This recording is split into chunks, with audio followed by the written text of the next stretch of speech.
Hello, Julie from Technique Tuesday here. Today I am coloring the new Meadow Flower from the Greenhouse Society collection. I love this stamp because it's so versatile. Today I'm going to be coloring it a bit like a California poppy.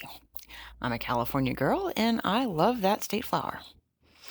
So I have stamped my image on gray tone paper using a waterproof ink. And I have my Prismacolor pencils, a small brush, and my ever-important coffee mug. Because I'm working on gray tone paper, I'm going to start out with a layer of a light color. That could have been white, but this time I'm going to start the project out on the warm side and use canary yellow. I'm just going to cover the entire flower with it.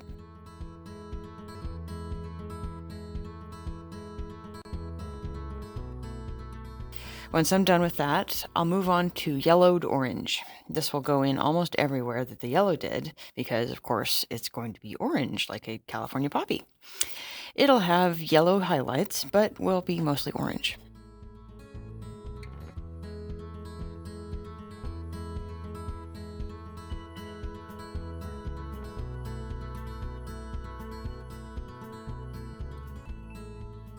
Next is a smaller layer of just orange color. This is going to start out in the shadowy areas for now. Later, I'll probably cover more of the flower with this, but I want to start out slow. I find that it's easier to add more of a dark color later than it is to try and layer on a lighter color if I get too dark. Once I've got the shadows started, I'll move to poppy red in the darkest parts of the shadowed areas.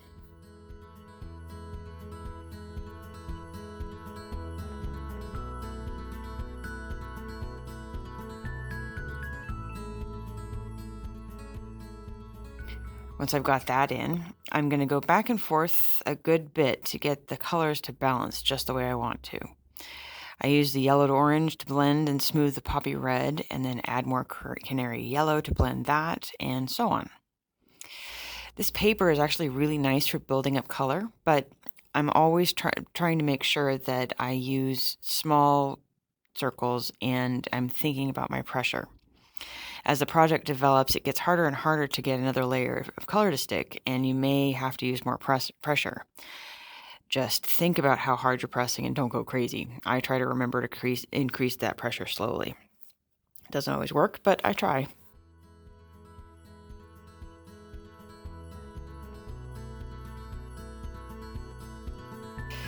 And I'll keep going until I've got all three flowers, a bit like this. And now for the leaves. Once again, I'm starting with a layer of light. First is yellow chartreuse all over.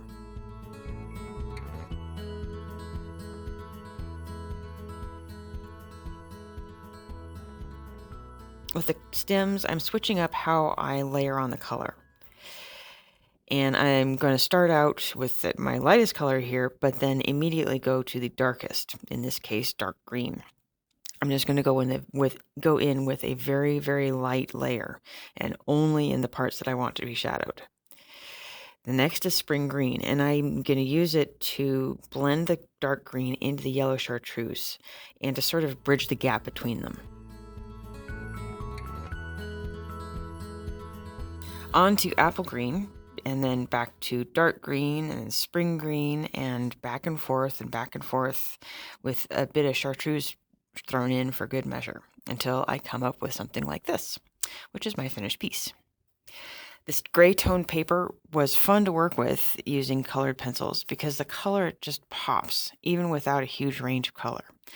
I'm excited about playing with other color combinations like this blue version, which I'll finish and make into a card or something soon.